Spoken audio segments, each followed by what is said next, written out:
Hey YouTubers, it's me, Lonnie Clark, Nuts for Art. I'm going to read us another chapter of Black Like Me. I don't know if it'll be a whole chapter, but it will be, I don't know, my usual 7 or 8 pages usually takes me 20 minutes. So I'm going to get on with it. This book is more vital than ever for white people to understand why white supremacy is the scourge of humanity and why it's important to forego those learned behaviors that were embedded in you by your white supremacist parents and grandparents. It is vile and it is inhumane. So let's get on to page 83. We're on November 19th, 1959. I arrived by bus in Biloxi too late to find any Negroes about, so I walked inland and slept, half freezing, in a tin-roof shed with an open front south. In the morning I found breakfast in a little Negro cafe, coffee and toast, and then walked down to the highway to begin hitching. The highway ran for miles along some of the most magnificent beaches I've ever seen. White sands, a beautiful ocean, and opposite the beach, splendid homes. The sun warmed me through, and I took my time, stopping to study the historic markers placed along the route. For lunch, I bought a pint of milk and a ready-wrapped bologna sandwich in a roadside store. I carried them to the walk that runs along the shallow seawall and ate. A local Negro stopped to talk. I asked him if the swimming was good here, since the beaches were so splendid. He told me that the beaches were man-made, the sand dredged in, but that unless a Negro sneaked off to an isolated spot, he'd never know how the water was, since Negroes weren't permitted to enjoy the beaches. He pointed out the injustice of this policy, since the upkeep of the beaches comes from a gasoline tax. In other words, every time we buy a gallon of gas, we pay a penny to keep the beach up so the whites can use it, he said. He added that some of the local Negro citizens were considering a project to keep an account of the gasoline they'd purchased throughout the year, and at the end of that time, demand from the town fathers either a refund of their gasoline tax or the privilege of using the beaches for which they had paid their fair part. Wow. After a time, I walked again on legs that grew weak with weariness. A car pulled up beside me, and a young red-headed white man told me to hop in. His glance was friendly, courteous, and he spoke with no condescension. I began to hope that I had underestimated the people of Mississippi. With that eagerness, I grasped at every straw of kindness, wanting to give a good report. "Beautiful country, isn't it?" he said. "Marvelous. You just passing through?" "Yes, sir. I'm on my way to Mobile." "Where are you from?" "Texas." "I'm from Massachusetts," he said, as though he were eager to show me he were not a Mississippian. I felt the keenest disappointment and mentally erased the passages I had mentally composed about the kindness of the Mississippian who gave the Negro a ride. He told me he had no sympathy for the Southern attitude. "That shows," I said. "But you know," he added, these are some of the finest people in the world about everything else." "I'm sure they are." "I know you won't believe it, but it's really the truth. I just don't ever talk to them about the race question." "With your attitude, I can understand that," I laughed. "They can't discuss it," he said. It's a shame, but all they do is get mad whenever you bring it up." "I'll never understand it. They're blocked on that one subject. I've lived over here for 5 years now, and they're good neighbors. But if I mention race with any sympathy for the Negro, they just tell me I'm an outsider and don't understand about Negroes." What's there to understand? I walked, 10, 15 miles? I walked because one does not simply sit down in the middle of a highway because there's nothing to do but walk. Late in the afternoon, my mind hazed with fatigue. I concentrated all my energy on putting one foot in front of another. Sweat poured down into my eyes and soaked my clothes, and the heat of the pavement came through my shoes. I remember I stopped at a little custard stand and bought a dish of ice cream merely to have the excuse to sit at one of the tables under the trees, none of which were occupied. But before I could take my ice cream and walk to one of them, some white teenagers appeared and took the seats. I dared not sit down even at a distant table. Wretched with disappointment, I leaned against a tree and ate the ice cream. Behind the custard stand stood an old unpainted privy, leaning badly to one side. I returned to the dispensing window of the stand. "Yes, sir," the white man said congenially. "You want something else?" "Where's the nearest restroom I could use?" I asked. He brushed his white brimless cap back and rubbed his forefinger against his sweaty forehead. "Let's see. You can go up there to the bridge and then cut down to the road to the left and just follow that road. You'll come to a little settlement. There's some stores and a gas station there." "How far is it?" I asked, pretending to be in greater discomfort than I actually was. "Not far, 13, maybe 14 blocks. A locust's lazy rasping sawed the air from the nearby oaks. "Isn't there any place closer?" I said, determined to see if he would not offer me the use of the dilapidated outhouse, which certainly no human could degrade any more than that time, and the elements already had. His seamed face showed concern and sympathy of one human for another in the predicament every man understands. "I can't think of any," he said slowly. I glanced around towards the side of the outhouse. "Any chance of me running in there for a minute?" "Nope," he said, clipped, final, soft, as though he regretted it but would never permit such a thing. "I'm sorry," and he turned away. "Thank you just the same," I said. By dark, I was away from the beach area and out in the country. Strangely, I began getting rides. Men would pass you in the daylight but pick you up after dark. I must have had a dozen rides that evening. They blare into the nightmare, the one scarcely indistinguishable from the other. I'm going to read that again. I did that poorly. I must have had a dozen rides that evening. They blur into a nightmare, one scarcely indistinguishable from another. It quickly became obvious why they picked me up. All but two picked me up the way they would pick up a pornographic photograph or a book, except this was verbal pornography. With the Negro, they assumed they no need to give semblance of self-respect or respectability. The visual element entered into it. In a car, at night, visibility is reduced. A man will reveal himself in the dark, which gives an illusion of anonymity more than he will in the bright light. Some were shamelessly open, some shamelessly subtle.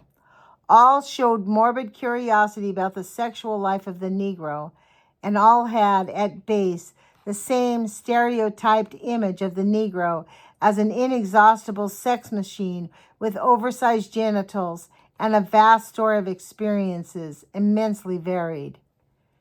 They appeared to think that the Negro has done all those special things they themselves have never dared to do. They carried the conversations into the depth of depravity. I note these things because it is harrowing to see decent-looking men and boys assume that because a man is black, they need show him none of the residences they would, out of respect, show the most derelict white man. I note them too because they differed completely from the bull sessions men customarily have among themselves. These latter, no matter how frank, have generally a robust tone that says, "We are men. This is an enjoyable thing to do and to discuss, but it will never impugn the basic respect given one another. It will never distort our humanity." In this, the atmosphere, no matter how coarse, has a verve and essential joviality that casts out morbidity. It implies respect for the persons involved. But all that I could see here were men shorn of respect for either themselves or their companion. In my grogginess and exhaustion, these conversations became ghoulish. Each time one of them let me out of his car, I hoped the next would spare me his pantings. I remained mute and pleaded my exhaustion and lack of sleep. "I'm so tired, I just can't think," I would say. Like men who had promised themselves pleasure, they would not be denied. It became a strange sort of hounding as they nudged my skull for my sexual reminiscences. "Well, did you ever do such and such?" "I don't know," I moaned. "What's the matter? Haven't you got any manhood?" "My old man told me that you wasn't really a man till you'd done such and such." Or the older ones, hardened, cynical in their lechery, said, "Now don't try to kid me. I wasn't born yesterday. You know you've done such and such just like I have. Hell, it's good that way. Tell me, did you ever get a white woman?" "Do you think I'm crazy?" I tacitly denied the racist contention, for he would not hesitate to use it against the Negroes in his conversations around town. "Why, I had one of them admit to me just last night that he craves white women." "I didn't ask if he was crazy," he said. "I asked if he ever had one or ever really wanted one." Then connivingly, sweet-toned, "There's plenty white women would like to have a good buck Negro." A Negro'd be asking for the rope to get himself mixed up with any white women. "You're just telling me that, but I'll bet inside you think differently.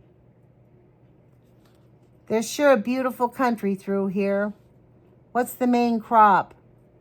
"Don't you? You can tell me. Hell, I don't care." "No, sir," I sighed. "You're lying in your teeth and you know it." Silence. Soon after, almost abruptly, he halted the car and said, "Okay, this is as far as I go." He spoke as though he resented my uncooperative attitude, my refusal to give him this strange verbal sexual pleasure. I thanked him for the ride and stepped onto the highway. He drove on in the same direction. Soon another picked me up, a young man in his late 20s who spoke with an educated flair.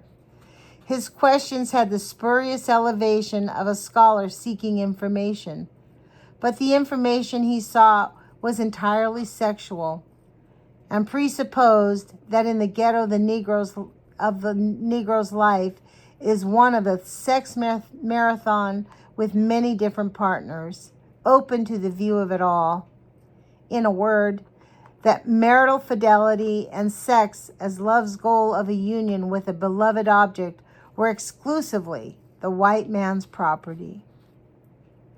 Though he pretended to be above such ideas as racial superiority and spoke with genuine warmth, the entire context of his talk reeked of preconceived ideas to the contrary.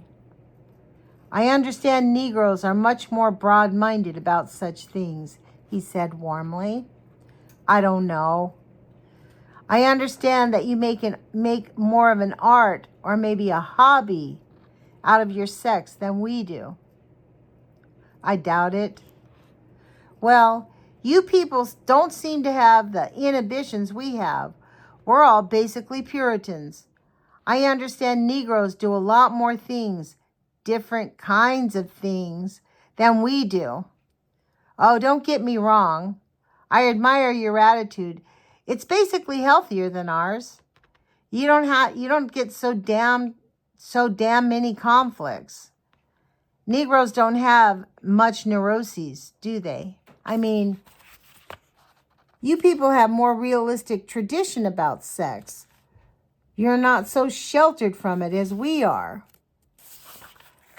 I knew what he really meant was that Negroes grew up seeing it from infancy.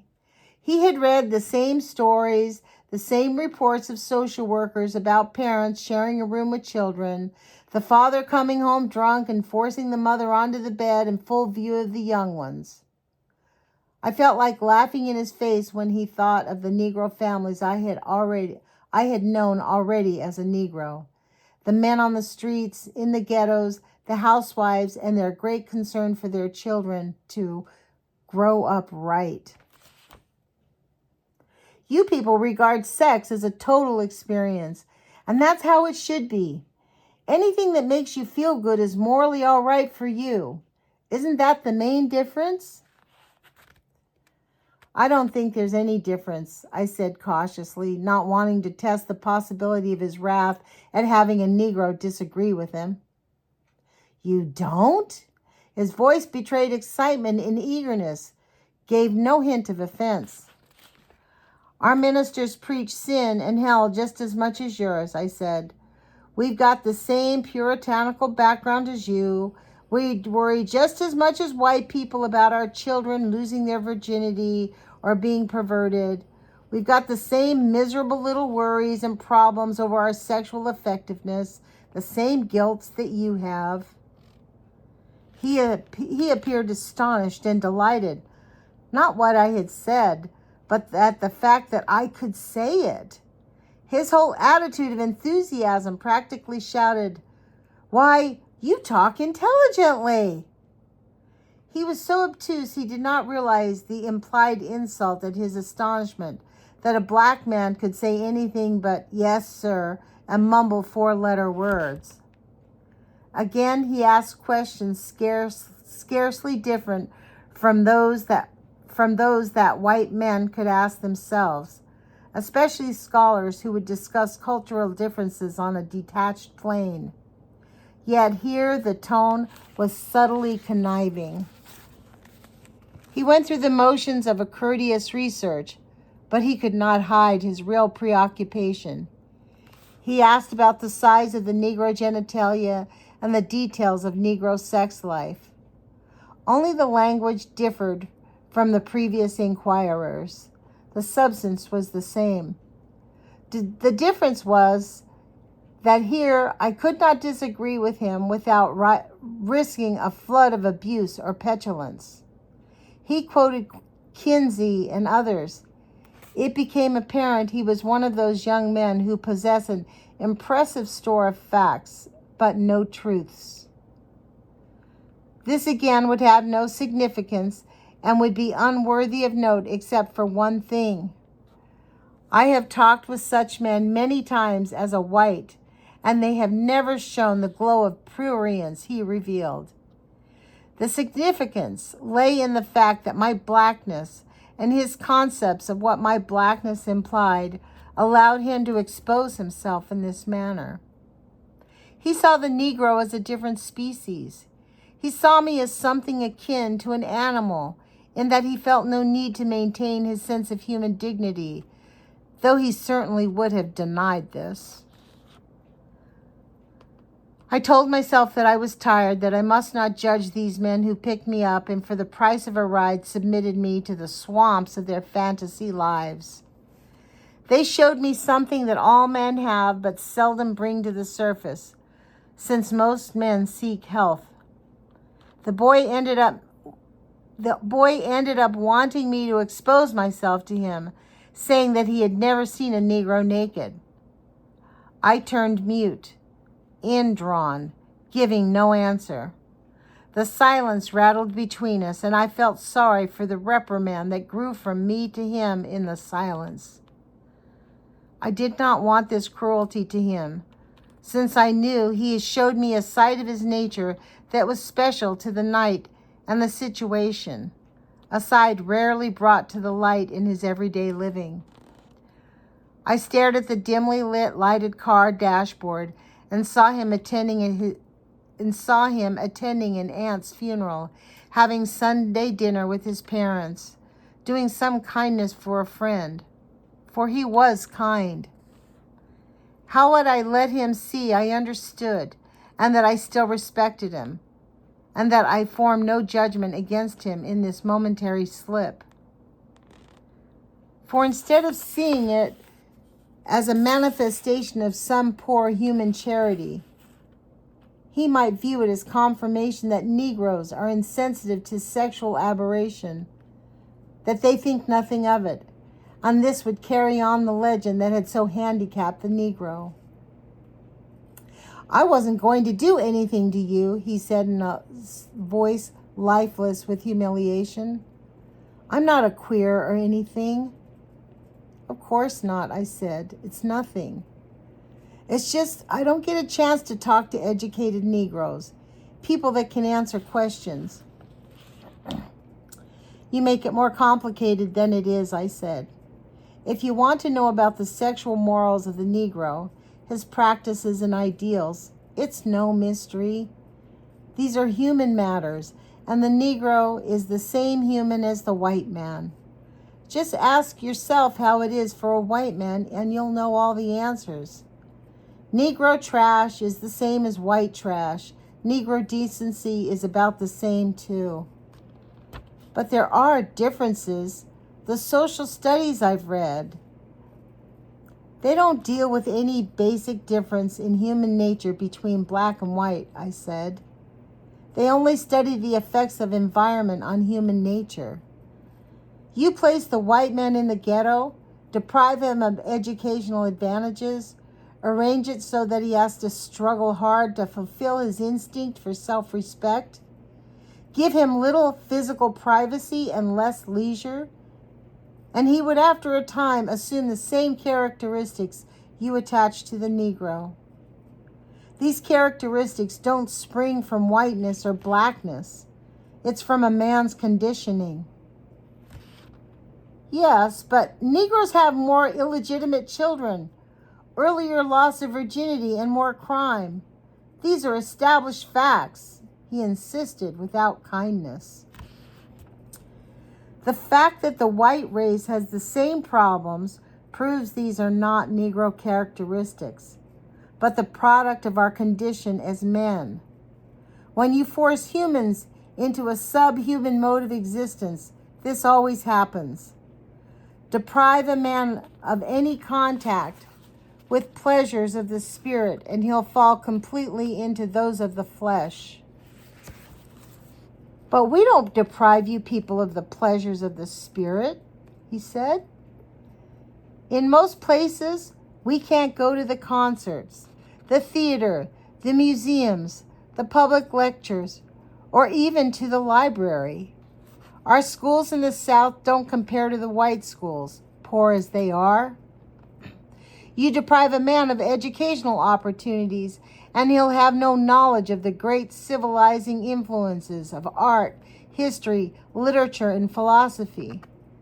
Many Negroes don't even know these things exist. With practically nothing to exalt the mind or exercise the spirit, any man would sink to the lowest depths. It becomes vicious and tragic. I can't imagine how it must be, he said. I don't think it's fair. But just the same, plenty of whites don't have access to these things, to art, history, literature, philosophy.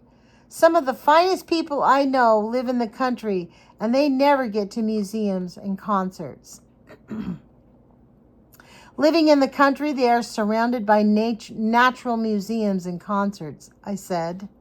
Besides, those doors are always open to them. The Negro, too, fares better in the country. But most are deprived of education. Ignorance keeps them poor, and when the town-dwelling Negro is poor, he lives in the ghetto. His wife has to work usually, and this leaves the children without parental companionship. In such places where all of the man's time is spent just surviving, he rarely knows what it means to read a great book. He has grown up and now sees his children grow up in squalor. His wife usually earns more than he. He's thwarted in his need to be the father of the household. When he looks at his children and his home, he feels the guilt of not having given them something better. His only salvation is not to give a damn finally, or else he falls into despair. In despair, a man's sense of virtue is dulled. He no longer cares. He will do anything to escape it, steal or commit an act of violence, or perhaps try to lose himself in sensuality. Most often the sex king is just a poor devil trying to prove the manhood that his whole existence denies. This is what the whites call the sorry nigger. Soon he will either desert the home or become unbearable when he is kicked out. This leaves the mothers to support the children alone. To keep food in their bellies, she has to spend most of her time away from them working. This leaves the children to the streets, prey to the sight, any conversation, any sexual experiment that comes along that makes their way into their lives and makes their lives more interesting and pleasurable. To a young girl who has nothing, has never known anything, the baubles she can get, both in a kind of crude affection and in gifts or money, by granting sex to a man or a boy, appeals to her as a toys to a child. She gets pregnant sometimes, and then the vicious cycle is given impetus. In some instances, the mother cannot make enough to support her children, so she sells her sex for what she can get. This gets easier and easier until she still comes up with another child to abort or support. But none of this is Negro-ness. I don't know, he sighed. It looks like a man could do better. It looks that way to you because you can't see what would be better. The Negro knows something is terribly wrong. But with things the way they are, he can't know that something better actually exists on the other side of the work and study. We are all born blank. It's the same for the blacks and whites or any other shade of man. Your blanks have been filled in far differently than those of a child grown up in the filth and poverty of a ghetto. He drove without speaking through the thunder shower that crinkled on the windshield and raised the hum of his tires to an octave. But the situation is changing, I said after a time. The Negro may not understand exactly how, but he knows one thing.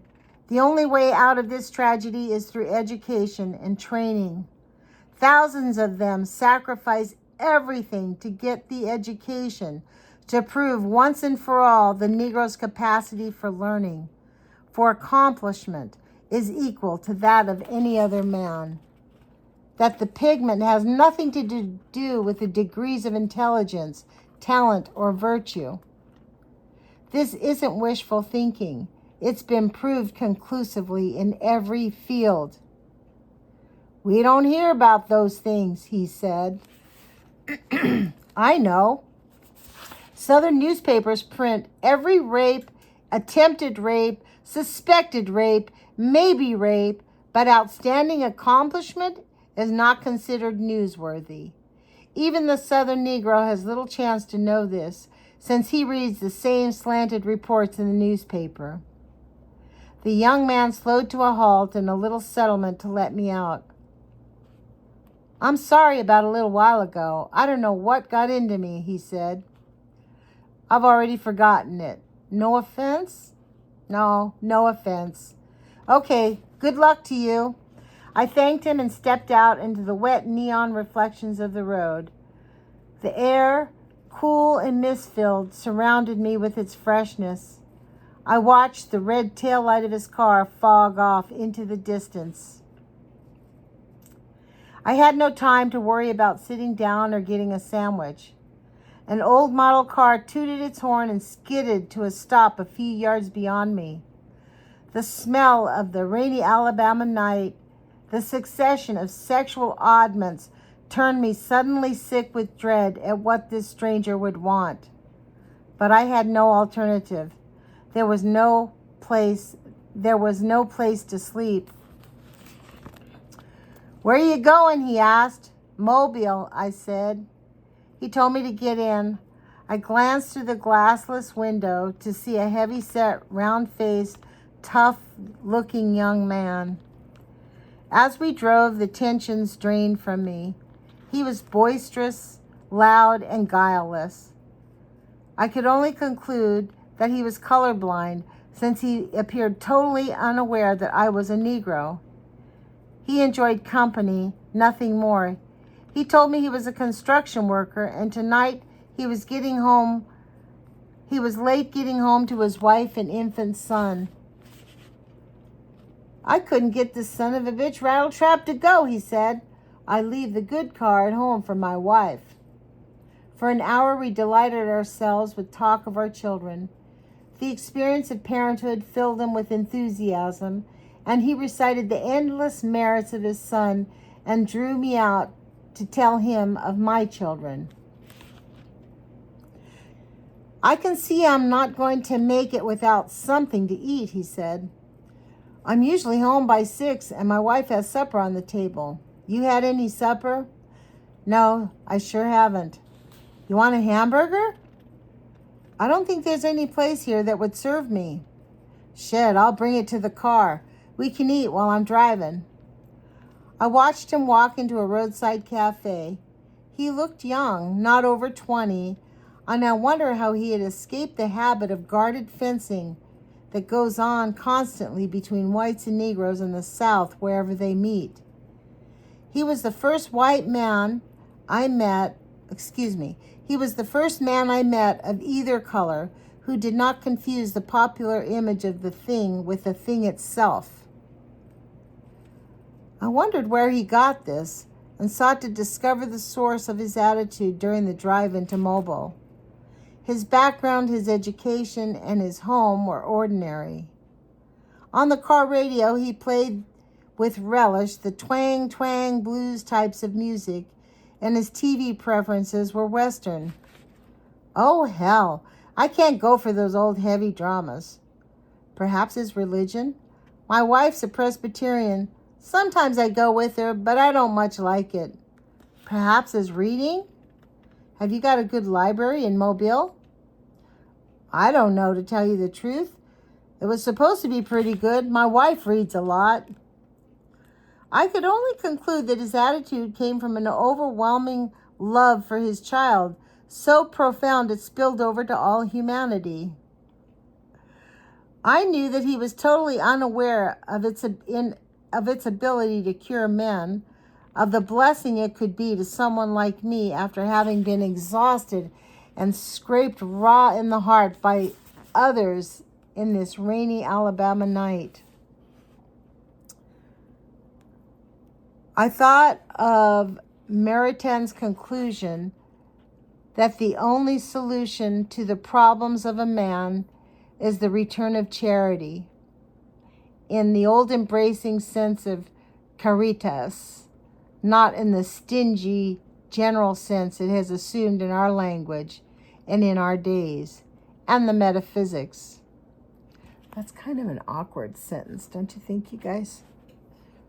Sorry I read it so poorly. Let me read it again. I thought of Maritain's conclusion that the only solution to the problems of man is the return of charity, in the old embracing sense of caritas, not in the stingy literal sense it assumed in our language and in our days, and in metaphysics, or more simply, the maxim of St. Augustine, love and then do what you will. To live in a world where men do not love, where they cheat and are callous, is to sink into a preoccupation with death and to see the futility of anything except virtue. Wow, that's a sentence for today's, that's like the MAGA thing, right? This is where they're at. Let me read that again.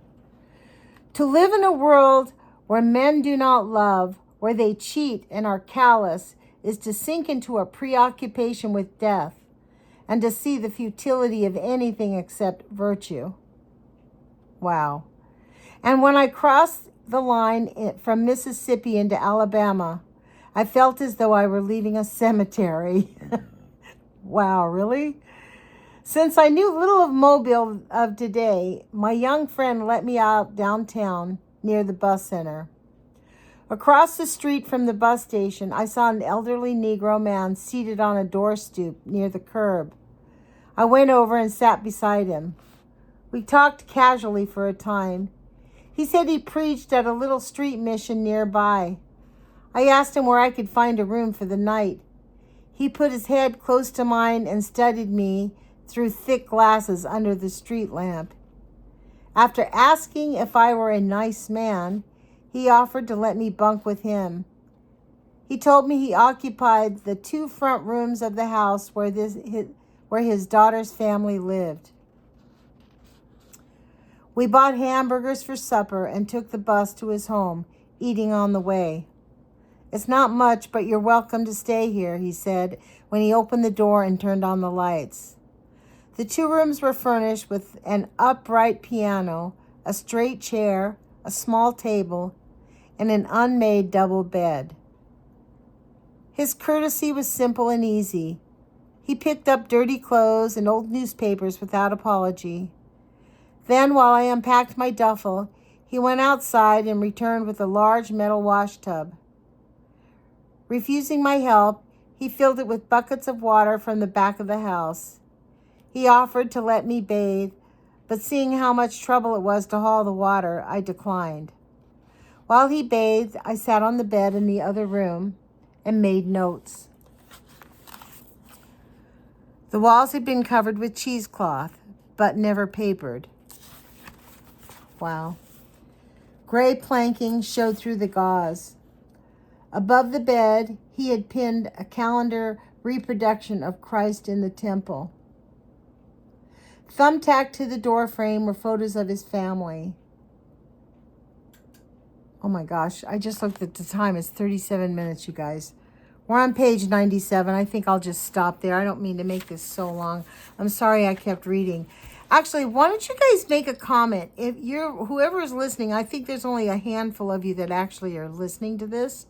So if you would, please make a comment and let me know. Would you prefer me to keep them like at 20 minutes? Or can I go? Like, I could read for another 10 or 15 minutes. Like, do you want me to read longer? I've been trying to keep them at 20 minutes. So why don't you let me know? So we're at the end of page 97. We're not really quite through the whole page, though. I'm going to start at the top of 97 again. Anyways, you guys, thank you for listening, and I hope that you're enjoying it. I am riveted to this book, and I think it is saying a lot of pertinent things about the sick mentality that has seeped back into American consciousness. That's why I think this book is so vital. Peace. Peace and love. That's what Ringo Starr says. Peace and love. Peace and love. I say put your courage feet on, because we got to put on new feet and be courageous and stand up to these rats. Ciao. Bye, you guys.